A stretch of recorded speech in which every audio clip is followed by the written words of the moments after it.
Hi everyone, welcome back to AR network.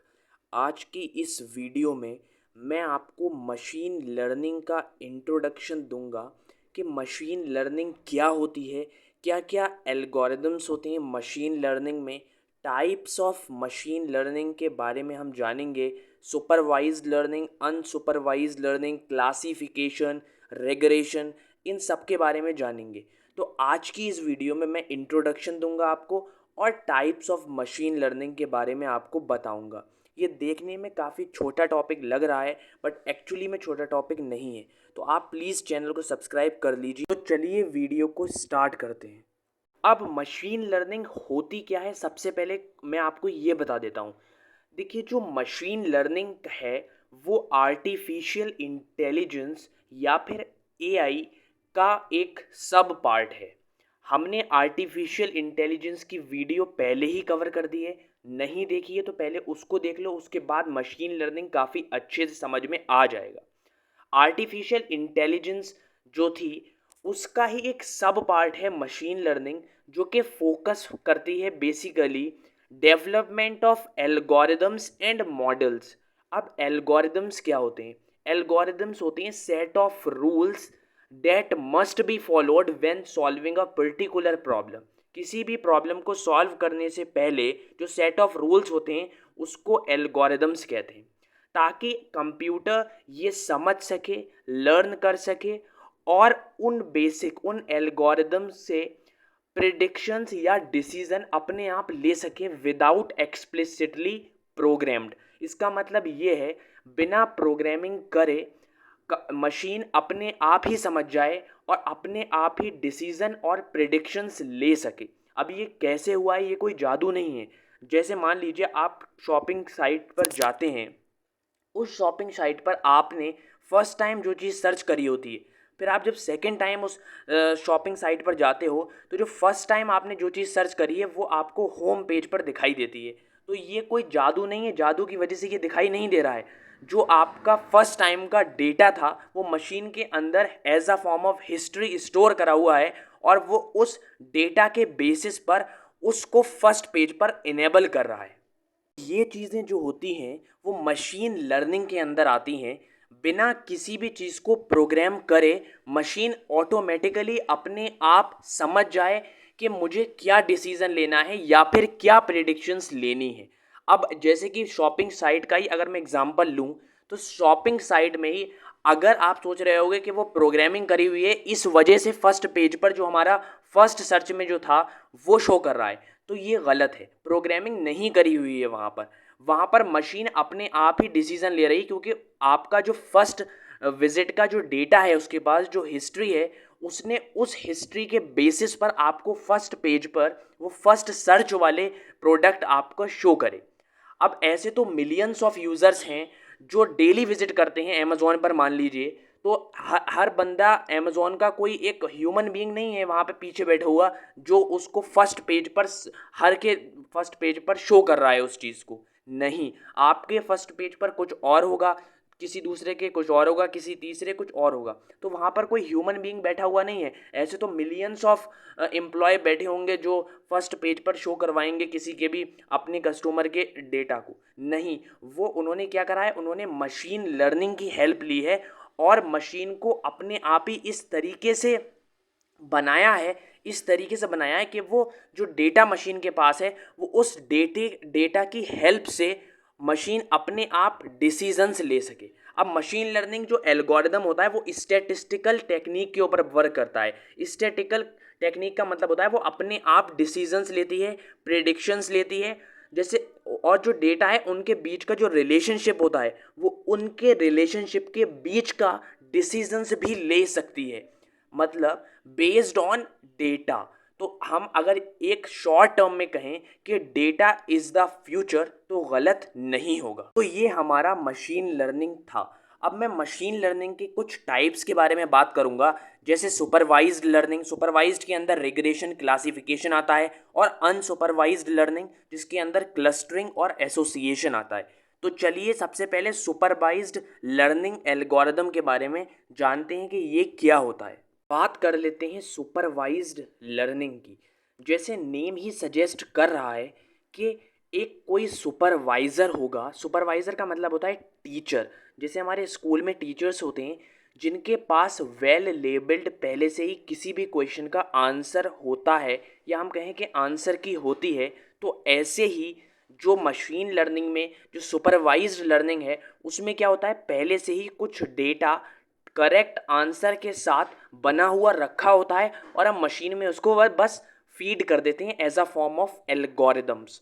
और फिर वो मशीन क्या करती है, उसके उस डेटा के बेसिस पर प्रिडिक्शंस और डिसीजंस लेती है। मतलब पहले से ही हमने एक डेटा दे दिया है जो करेक्ट आंसर के साथ, मीन्स बेसिकली आप कह सकते हो कि आंसर की हमने उस मशीन को दे दी है और वो उस आंसर की के बेसिस पर कोई भी डिसीजंस ले रहा है। जैसे टीचर्स हमें, उनके पास पहले से ही आंसर्स होते हैं और वो हमें बताते हैं। इसका एक एग्जाम्पल अगर मैं लूँ, जैसे मान लो हमारे पास एक डेटा सेट है वेरियस एग्जाम्पल्स का, जैसे कि एप्पल, ऑरेंज। तो इसमें क्या है, हर एक लेबल करा हुआ है अपने करस्पॉन्डिंग फ्रूट टाइप के साथ में। अब हमने मान लो कुछ एल्गोरिदम के बेसिस पर डेटा को फीड कर दिया, जैसे कि अगर एप्पल्स हैं तो उनका कलर रेड होगा, एप्पल्स हैं तो उनका शेप ये होगा, ऑरेंज हैं तो वो ऑरेंज कलर के होंगे, या उनका शेप कुछ इस तरीके से होगा, उनका डायामीटर कुछ इतना होगा। तो in the form of algorithm जब हमने मशीन को ये सारे के सारी चीज़ें फीड कर दी मशीन के अंदर, तो ये as a form of answer की मशीन को हमने दे दिया। तब हम कोई भी फ्रूट जब हम मशीन को देंगे तो मशीन क्या करेगी, उस डेटा के अंदर जाएगी और उस डेटा के अंदर ये सारी चीज़ें चेक करेगी जो मैंने दी हैं। तो जहाँ जहाँ पर वो सारी चीज़ें वो चेक करेगी, अगर वो सारी चीज़ें सही होती हैं तो वो हमें आउटपुट में करस्पॉन्डिंग फ्रूट टाइप हमें दे देगी। तो इस तरीके की जो एल्गोरिदम होते हैं वो एक्सट्रैक्ट करते हैं रिलेवेंट इन्फॉर्मेशन डेटा के साथ, जो हमने डेटा पहले से ही दे रखा है। तो इसको सुपरवाइज्ड लर्निंग कहते हैं। इन शॉर्ट अगर मैं समझाऊं तो सुपरवाइज्ड लर्निंग का मतलब होता है कि मैंने पहले से ही आंसर की दे दी उन्हें करेक्ट आंसर के साथ मशीन को, और जब मैं कोई भी क्वेश्चन पूछ रहा हूं मशीन से तो मशीन क्या करेगी, बेसिकली उस आंसर की के अंदर मशीन जाएगी और चेक करेगी और उसके बेसिस पर डिसीजंस या फिर प्रिडिक्शंस लेगी। तो इसको मैं सुपरवाइज्ड लर्निंग कहता हूं। सुपरवाइज्ड लर्निंग को और अच्छे से समझने के लिए ये फ्लो चार्ट आप देखिए। इसमें क्या है, इनपुट रॉ डेटा है, मतलब मैंने डेटा को उसके अंदर मशीन के अंदर फीड किया।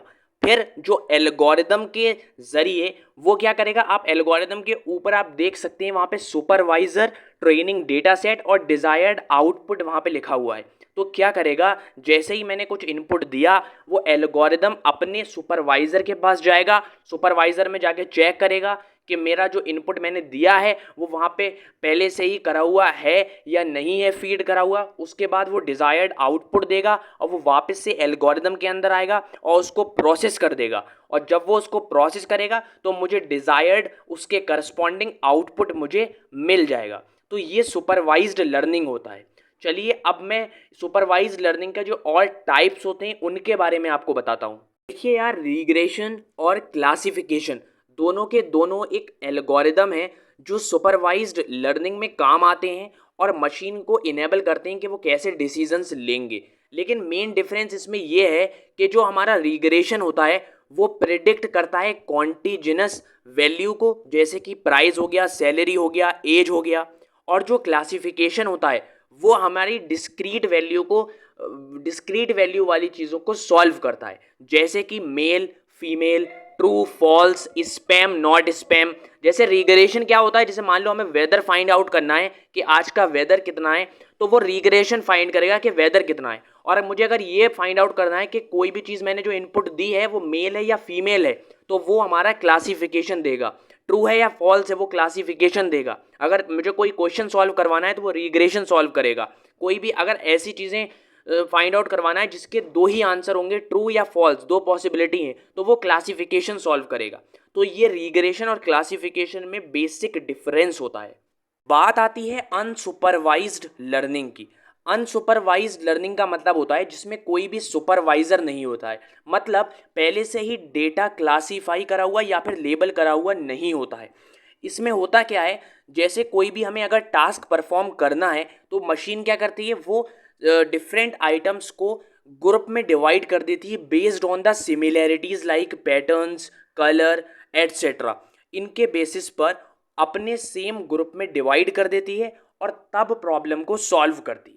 जैसे मान लो कोई भी एक बहुत ही लार्ज डेटा शीट है जिसमें इमेजेस दी हुई हैं वेरियस ऑब्जेक्ट की, उसमें कैट और डॉग की भी इमेजेस दी गई हैं। अब हमें आइडेंटिफाई करना है कि कौन सा डॉग है और कौन सी इमेज कैट है। पहले से मशीन को हमने ये डेटा नहीं दिया है कि कैट कैसी होती है और डॉग कैसा होता है, बट क्या करेगी मशीन, मशीन कैट को भी ऑब्जर्व करेगी और डॉग वाली इमेज को भी ऑब्जर्व करेगी। अब उन दोनों में जो जो डिफरेंस हैं उसके डिफरेंस के हिसाब से और उनमें कौन कौन से सिमिलैरिटीज़ हैं, कलर्स हैं, बार्किंग है, साउंड है, क्या क्या डिफरेंस है, क्या क्या सिमिलैरिटी है, उसके बेसिस पर उनको अलग अलग ग्रुप में डिवाइड करेगी और प्रॉब्लम को सॉल्व करेगी। अब ये प्रॉब्लम कैसे सॉल्व होती है, ये प्रॉब्लम क्लस्ट्रेशन से सॉल्व होती है। क्लस्ट्रेशन क्या होता है, क्लस्ट्रेशन बेसिकली आप इतना समझ लीजिए कि क्लस्ट्रेशन ऐसा होता है कि ग्रुप ऑफ ऑब्जेक्ट को इस तरीके से कंबाइन कर देना या इस तरीके से रख देना जिससे कि वो अपने सेम ग्रुप में ज़्यादा सिमिलर लगते हैं as compare to other group. मतलब जिस ग्रुप में हम उसको रख रहे हैं वो उसमें ज़्यादा सिमिलर लग रहे हैं, ठीक है, सराउंडिंग से ज़्यादा सिमिलर लग रहे हैं एज़ कम्पेयर टू हम उसको किसी और के ग्रुप में रख रहे हैं। तो ये क्लस्ट्रेशन प्रोसेस होता है। तो जो अनसुपरवाइज लर्निंग होती है वो क्लस्ट्रेशन के ऊपर डिपेंड करती है, जिसमें मशीन को पहले से नहीं पता होता है कि डॉग कैसा होता है, डॉग का साउंड कैसा होता है, डॉग का कलर कैसा होता है, डॉग का पैटर्न कैसा होता है या कैट का, ये सारी चीज़ें कैसी होती हैं, मशीन को पहले से पता नहीं है। मशीन अपने आप इमेज को देखकर ऑब्जर्व कर रही है कि डॉग कैसा है और कैट कैसा है, और फिर उनके पैटर्न के हिसाब से वो उनको अलग अलग ग्रुप में डिवाइड कर रही है और प्री डिसीजंस ले रही है या डिसीजंस ले रही है। तो इसको अनसुपरवाइज्ड लर्निंग कहते हैं। चलिए अनसुपरवाइज्ड लर्निंग को एक फ्लो चार्ट से समझते हैं। जैसे मान लो हमने कोई भी इनपुट डेटा दिया तो वो क्या करेगा, वो उनकी सिमिलैरिटीज़ को चेक करेगा। अब अनसुपरवाइज्ड लर्निंग में कोई भी प्री रिटन डेटा पहले से नहीं दिया हुआ होता है, कोई भी रॉ डेटा पहले से नहीं दिया होता है, कोई भी ट्रेनिंग डेटा सेट नहीं दिया हुआ होता है।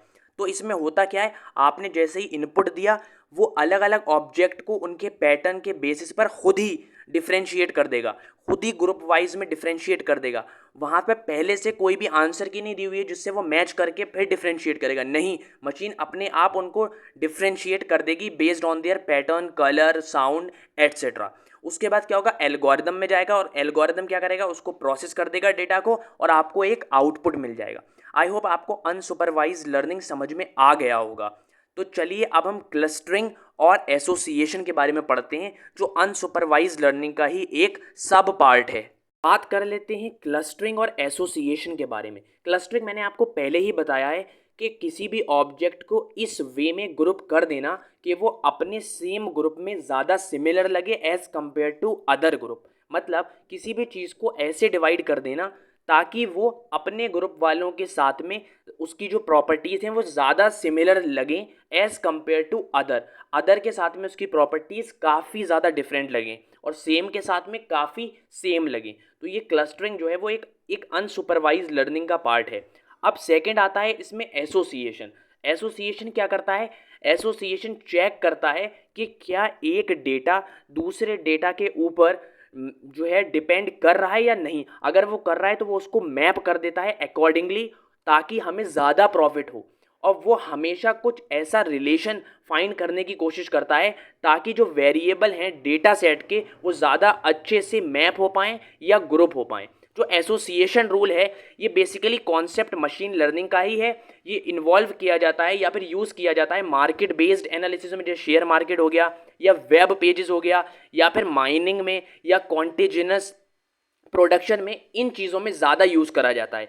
जैसे अगर मैं एक एग्जांपल लूँ, ऐसे मान लीजिए किसी भी कस्टमर ने एक ब्रेड को बाई करा है। अब वो मोस्ट लाइकली ऐसा भी हो सकता है कि वो बटर को भी बाई कर ले, एग को भी बाई कर ले और मिल्क को भी बाई कर ले, ताकि ये जो प्रोडक्ट हैं वो एक शेल्फ में या फिर एक जगह पर या फिर उसके नियर बाई रखे जा सकें, ताकि जो एक प्रोडक्ट है वो दूसरे प्रोडक्ट से लिंक हो सके और हम उसको मैप कर सकें। जो मैंने आपको बताया था ना कि एक डेटा को दूसरे डेटा के अंदर मैप करते हैं, तो बेसिकली यही कॉन्सेप्ट है आपका एसोसिएशन का। एसोसिएशन रूल दो 3 टाइप्स में डिवाइडेड है, 3 टाइप्स के एल्गोरिदम्स होते हैं इसके अंदर, जैसे ए प्रायोरी, और दूसरा होता है ईक्लेट, और तीसरा होता है एफपी ग्रोथ एल्गोरिदम। इसके ये चीज़ें मैं नेक्स्ट वीडियो में बताऊंगा, क्योंकि ऑलरेडी वीडियो बहुत ही ज़्यादा लेंदी हो चुकी है। ये तीनों एल्गोरिदम के बारे में नेक्स्ट वीडियो में पढ़ेंगे। आई होप आपको मशीन लर्निंग का कॉन्सेप्ट समझ में आ गया होगा। समझ में आ गया है तो वीडियो को लाइक कर देना, चैनल को सब्सक्राइब कर देना। ऐसी वीडियोस देखने के लिए बेल आइकन को भी प्रेस कर देना। कोई भी अगर मशीन लर्निंग से दिक्कत हो तो कमेंट सेक्शन में आप बता सकते हैं, और इस तरीके की और भी ज़्यादा वीडियो पूरा मशीन लर्निंग का कोर्स में लेके आने वाला हूँ। तो वीडियो को लाइक और चैनल को सब्सक्राइब ज़रूर कर देना। Thank you so much for watching this video.